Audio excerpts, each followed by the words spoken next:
Қайырлы күн, балалар. Бүгінгі сабағымыз тағы да заттың атын білдіретін сөздерге арналады. Және қолыңды жу деп аталады. Сіздер осы сабақта өлеңнің мазмұны бойынша сұрақ қойып, қойылған сұрақтарға жауап беріп көресіздер. Сұрақ қою арқылы заттың атын білдіріп тұрған сөздерді табасыздар және жазу жолын, жол аралықты, жолдың жоғары төменгі сызықтарын сақтап отырып, көркем жазу жаттығуларын орындайсыздар. Алдымен жұмбақ шешеміз. Бірінші жұмбақ: жуынып болғанда жүреді қолдарда. Ол не екен? Әрине, орамал. Түйістіреді көзіңді көзіңе, жолықтырады өзіңді өзіңе. Бұл не нәрсе? Әрине, ол айна. Дұрыс. Тамаша. Қалтамда жатыр тісі бар, тістемей-ақ істер ісі бар. Бұл не болды? Тамаша. Ол біздің шашымыз тарайтын тарақ екен, Келесі жұмбақ: қант та емес, ұн да емес, ұқсастық бар ептеген. Тістің бәрін аппақ қып тегізеді септігін дейді. Бұл не нәрсе? Тісті тазалайтын ол тіс пастасы. Өте жақсы. Өзі кірді ашады, суға салса қашады. Кірді ашып, суға салса қашып жүрген ол әрине сабын. Керемет. Дәмі де жоқ, түсі жоқ, пайдаланбас кісі жоқ. Бұл не екен? Бұл әрине су. Бәріміз пайдаланатын су. Тазалықты алдымен су екенін бізге жеткізіп тұрған. Енді өлеңді оқимыз. Мен оқимын, сіздер тыңдап отырып, менімен бірге көзбен оқып отырсаңыздар болады. Қолыңды жу. Қолға сабын алып, мөлдір суға салып, жуу керек жиі, ақ көбікке малып. Жасыл қызыл ағын қолдана бер бәрін, жуынғанда дәйім қолда тұрсын сабын. Қиын емес бұл да, тазалық бар мұнда.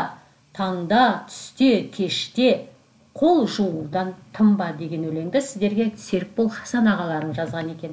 Тамаша. Өлең не туралы екенін түсініп отырмыз ба? Ендеше өлең мазмұны бойынша мына сұрақтарға жауап беріп көріңіздер. Өлең не туралы?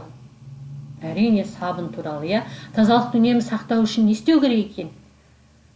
Дұрыс айтасыздар. Үнемі қолды сабынмен жуып жүру керек екен. Сабынның қандай пайдасы бар екен? Енді осы өлеңде заттың атын білдіретін сөздер бар. Заттың атын білдіретін сөздер ол әрине не деген сұраққа жауап беретін сөздер. Не сабын, не су, не тазалық, не қол.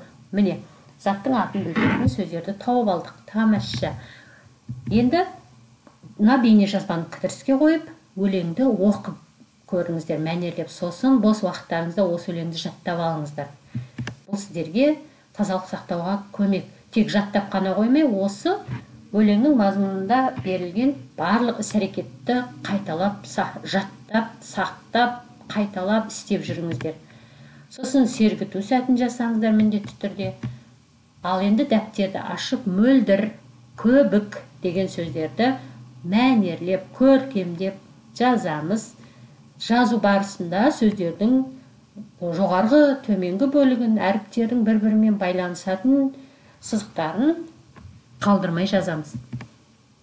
Сосын екінші жаттығуды орындаймыз. Жуған киім тазарып, өзі қалды тым арып деген жаттығу бар екен. Жұмбақ.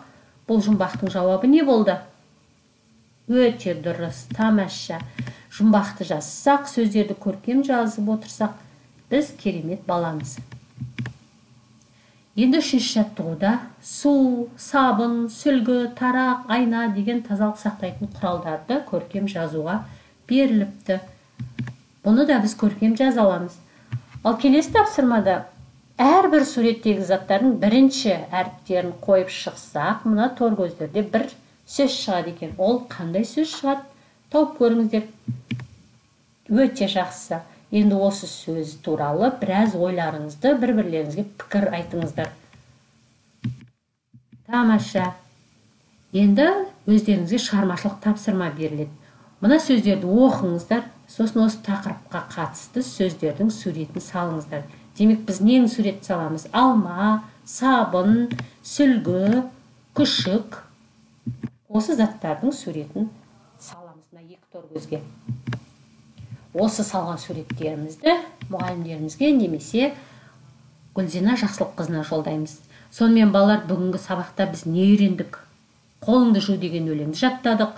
Өлең мазмұны бойынша сұрақтар қойып жауап бердік. Сосын өлең ішінен заттың атын білдіріп тұрған сөздерді тауып алдық. Сосын көркем жазулар, жаттығулар орындадық.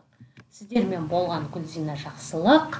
Келесі сабақта кездескенше сау болыңыздар. Балалар, сабақ ұнаған болса, маған белгі қалдырыңыздар.